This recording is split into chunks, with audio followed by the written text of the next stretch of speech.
తెలుసు కదా ఇందులో వాటర్ మనం ఎన్ని వేయాలో మీకు తెలుసు.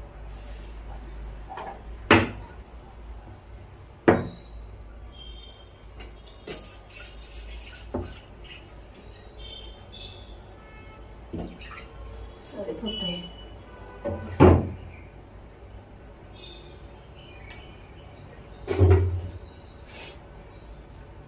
ఇప్పుడు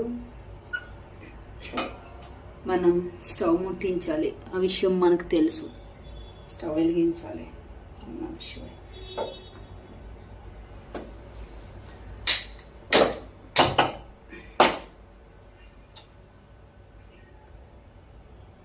నేను ఎప్పుడు స్టవ్ వెలిగించినా కానీ కంపల్సరీ